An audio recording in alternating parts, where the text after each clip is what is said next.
Okay, welcome to Vamos a Pescar. Let's go fishing.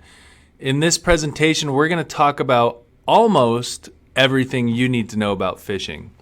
So to get us started, let's watch a quick little video we did at Idaho Fish and Game.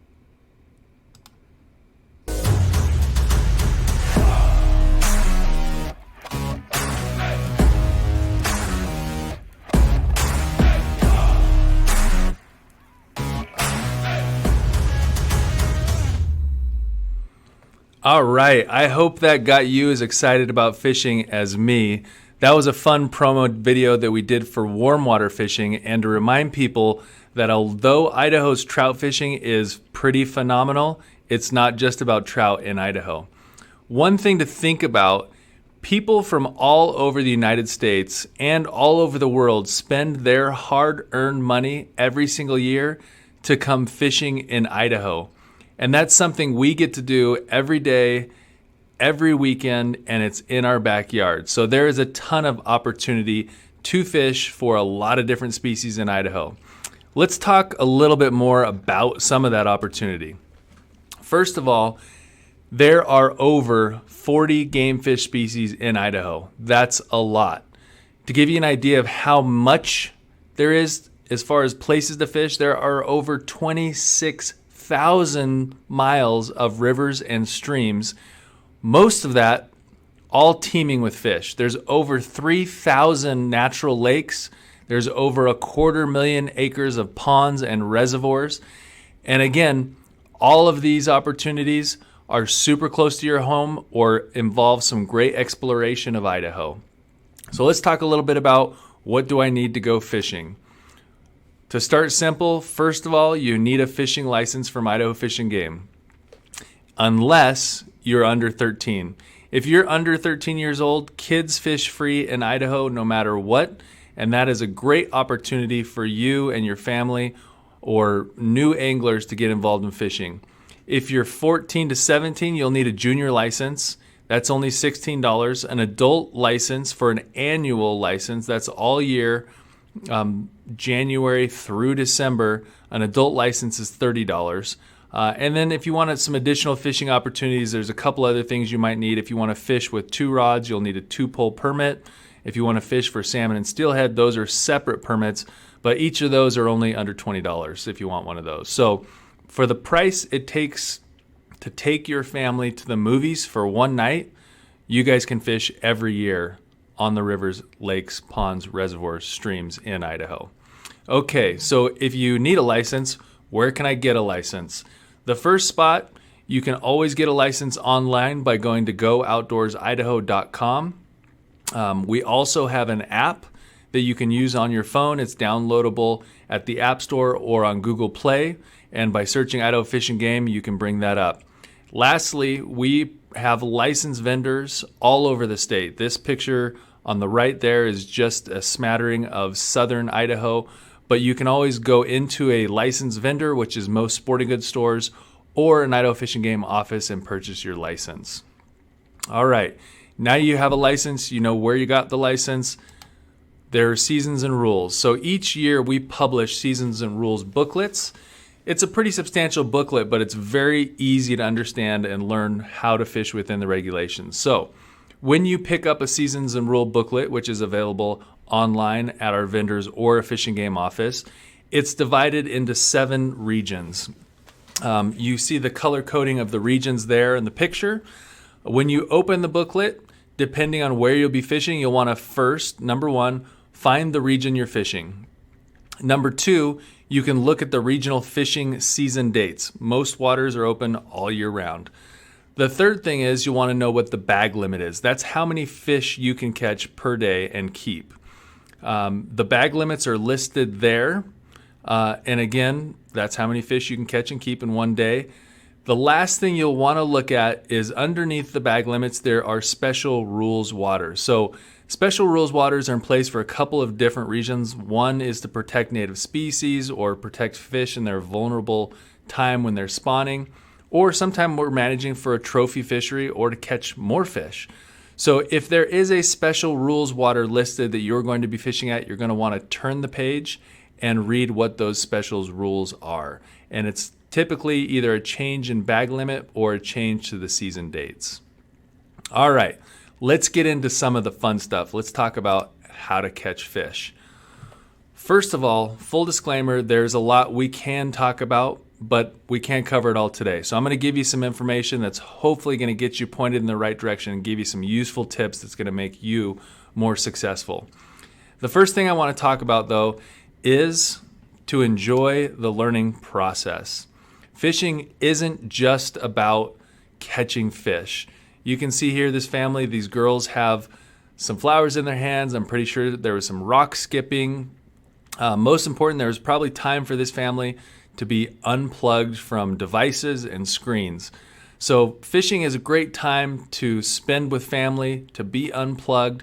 It's great for emotional, mental, physical health, and fish are good to eat. Now, I keep fish, but I also release fish. And when I release fish, it's a great opportunity to share with others conservation principles and the importance of a healthy environment. So remember, fishing is supposed to be fun. Enjoy that process. There's not many times in life once you get older that you get to practice something new, build upon those learnings, and get better. Okay, moving on. How to catch fish. Let's talk about some equipment. So really there are two main ways to go fishing in Idaho. One is with a traditional spinning rod, which is the picture on the left. If you're going to be fishing with a spinning rod, you're going to need a rod, a reel, you'll need line on that reel, and ideally you'll want a bobber, a weight, a hook, and some bait or a lure. The other way for fishing is going to be fly fishing. And for fly fishing, you'll just need a rod, a reel, line, leader, which is the clear line between your fly and the fly line, and you'll need a fly. So mostly what we're going to focus on today is going to be spin fishing. However, all of the principles we cover are going to correlate directly to fly fishing as well. Okay, so we've got our equipment. Now we need to start thinking about what we're doing and how to catch fish. First of all, we're catching fish by having them eat our bait. So fish are motivated, and catching happens by presenting food to the fish. So what do fish eat? First and foremost, they eat a lot of insects. There's both aquatic insects and terrestrial insects. So aquatic insects are insects that spend most of their life underwater or all of their life underwater. Many of these species actually spend part of their life underwater and then come to the surface to mate and create eggs for the next generation, and they'll create wings just like a butterfly has a caterpillar phase and a butterfly phase. So some insects in Idaho rivers live up to 7 years underwater and then have a couple of days when they hatch and come out as adults. So fish may have 2 days to eat the adults, but they have 7 years to eat the aquatic insects. The terrestrial insects, think about grasshoppers, beetles, ants. When those bugs fall in the water, they become fish food. Secondly, fish eat other fish. Big fish eat small fish. And that's just the way it is. It doesn't matter if it's the same species or a different species. If a big fish sees a smaller fish, he's going to try to eat it. Fish also eat worms. So think about when the rivers in the spring flood and the banks become saturated, it washes a lot of worms into the rivers and lakes, and fish remember that year round. A big food source for bass are crayfish.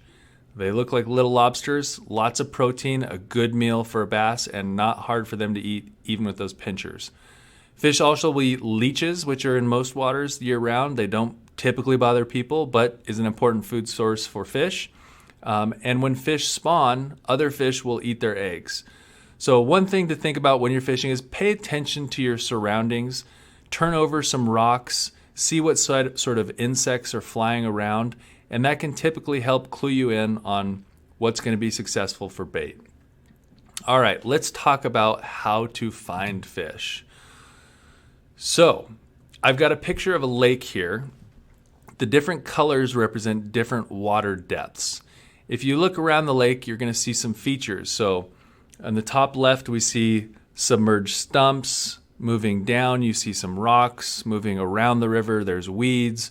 submerged trees, a dock, and then right here in the middle, there's actually a point as well. What do all of these have in common? They all provide what we call structure for the fish. And fish like structure because typically food is around structure. Little bait fish, insects are going to be in the weeds, crawling in the rocks, around stumps and trees, hiding under the dock.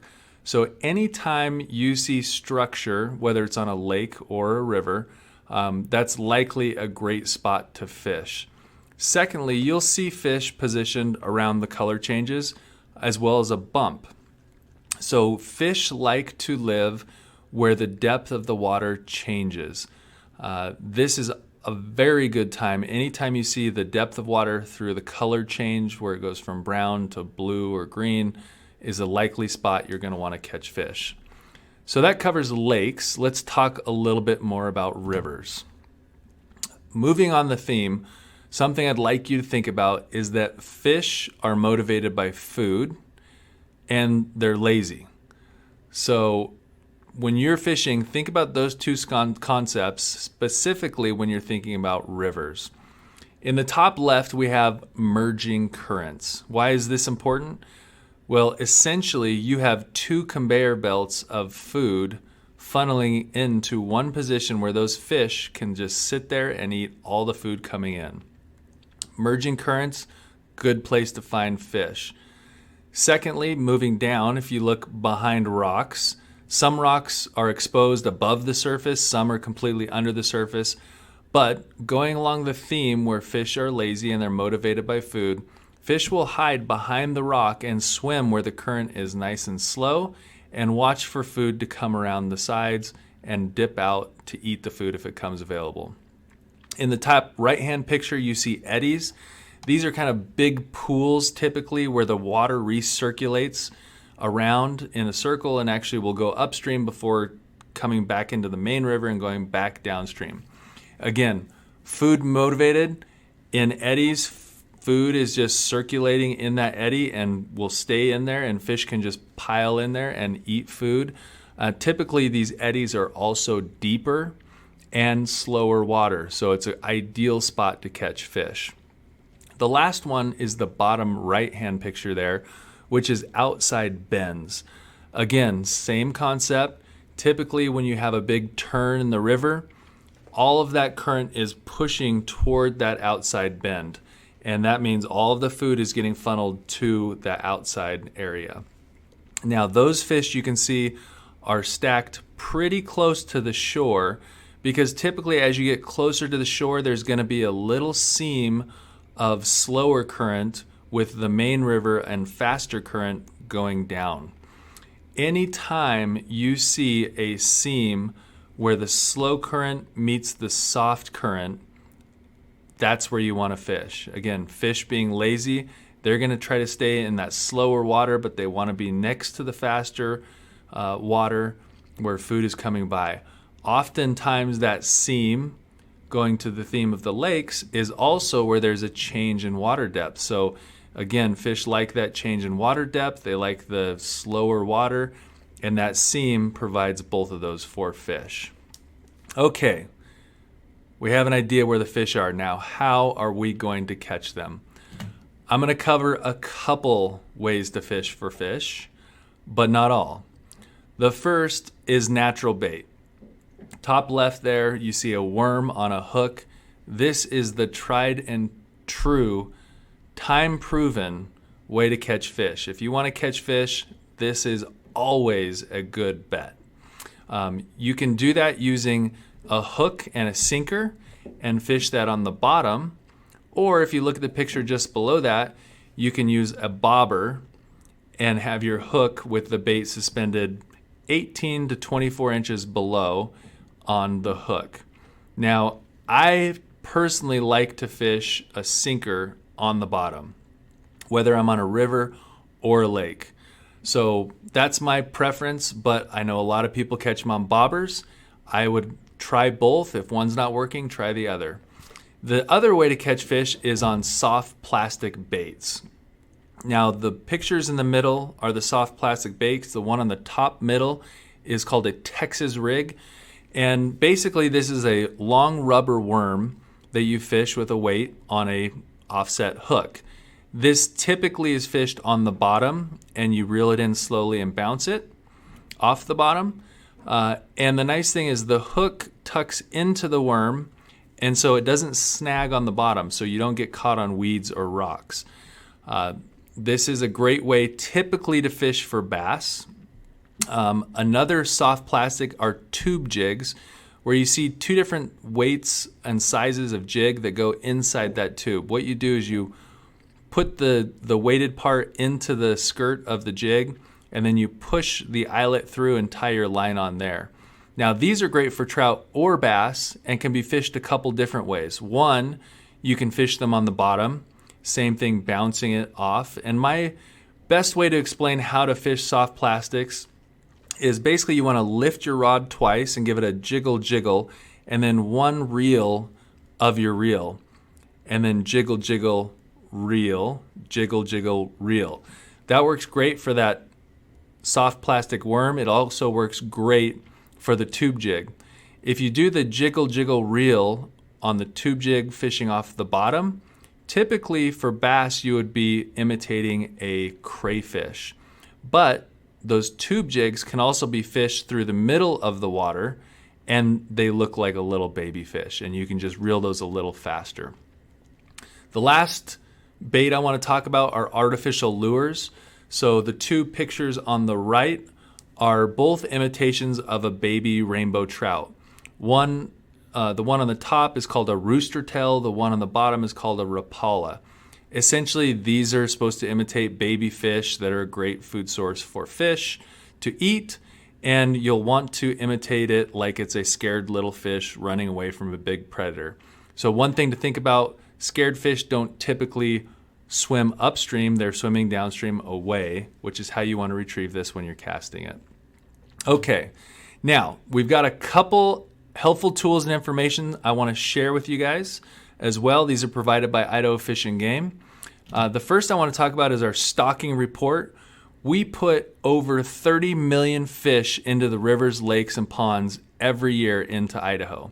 When we stock fish, if you look at the picture on the right, we actually clip their adipose fin, and that's how biologists and fishermen will know that that fish is stocked. And so you see the picture on the top, the adipose fin is between the dorsal fin and the tail fin. You can see the picture at the top has an adipose fin still there. The one on the bottom does not. That is a stocked fish. I've put the website at the top for a stocking report.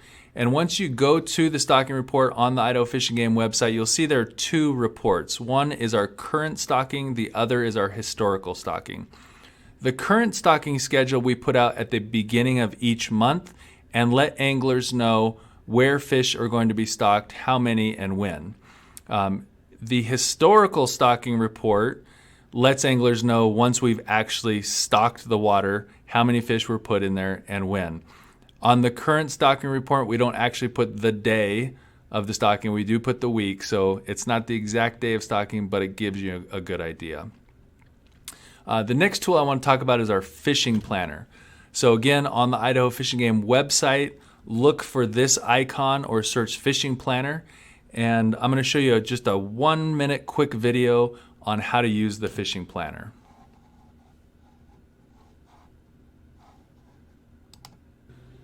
Once you've navigated to the Idaho Fishing Planner webpage, you're going to see a couple tools to help you find your next fishing hole. The first is we provide regional recommendations for fishing waters. Secondly, we also provide recommendations for family fishing waters, which is great if you're taking kids out or new anglers. And then down here at the bottom, we have another link to our regional historical stocking report. If you want to do a little deeper dive, you can always click on Filter Waters. There's a few filters here that will help you find your next fishing hole.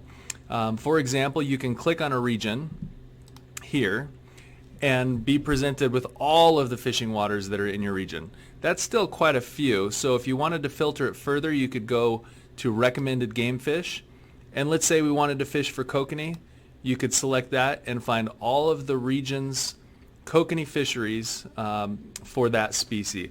A lot of great tools here, a lot of great filters, and I really encourage you to get in there and give it a try. All right. One other helpful tool I like to call is what the fish. So with so many game fish in Idaho, sometimes it's hard to keep track or know what you've caught. In our fishing regulations, we have this fish identification tool. With a little bit of practice, you can become an expert in knowing what fish are. So great information here. Definitely look at those. There's a number of trout species, some warm water species that might look alike, and what's the difference between a largemouth bass and a smallmouth bass. If you are just going to try to memorize a couple, I would definitely recommend knowing what a bull trout and a sturgeon are, because there is no harvest opportunity on those two species. So those are good ones to keep in mind. The next thing I wanted to provide was some information on our tagging and reward program.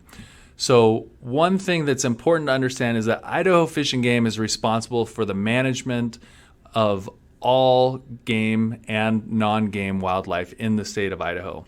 We do this management through science, and one of the tools we use in fishing to monitor populations is our tagging program. So if you see a fish and it has a tag, one of these little orange tags coming out of its back, we rely heavily on the public to let us know that you've caught that fish, and that helps us understand growth rates for fish. It helps us know how often fish are being caught by anglers, and it also lets us know the health of the population. So the good news is, one, not only are you helping the over 500 biologists in Idaho who are responsible for this information, but there is often a reward program. So I think that trout on the left has a $50 reward tag on it, and you can actually make some money by helping us out with our science. We also have a really cool angler incentive program where we're trying to manage for keeping native species healthy. So the little tag that you see in the middle picture is called a pit tag. Those tags are inserted into the nose of fish. It doesn't hurt them, but they can swim over, or we can use a transponder to see if a fish has either gone by a dam, or if we catch a fish, we'll know if it's tagged or not by looking with one of our transponders. So if you are fishing on Lake Pend Oreille for walleye or lake trout, or you're fishing for rainbow trout on the South Fork of the Snake River, you can win up to $1,000 by turning in the fish heads and providing that information to Fish and Game. Again, you won't see the tag because it's hidden, so anglers can keep the fish, take off and fillet the meat, and then turn in the heads at one of the check stations at that local water body or to our Fish and Game office, and potentially get paid to go fishing. How cool is that? The last thing I want to talk about is just a few other resources that can help you guys be more successful at fishing. The first is the website takemefishing.org. This is a website created by the Recreational Boating and Fishing Foundation. It has a ton of great resources of how to fillet fish, how to catch fish, different baits. Pretty much everything you need to know about fishing is on this website. Similarly, that website is also available in Spanish at vamosapescar.org, again provided by the Recreational Boating and Fishing Foundation. There are some additional great tools on the Idaho Fish and Game website, which I would encourage you to look at there for beginner fishing information, filleting fish, catching different species of fish like kokanee, salmon, and steelhead. And then the last resource I want to provide you with is that Idaho's fish, like any fish, when big fish eat little fish, they have the opportunity and risk of building up toxins in their system, and specifically heavy metals like mercury that we're worried about in Idaho. So on this fishadvisory.dhw.idaho.gov, a few species and a couple areas, there are fish advisories for consumption.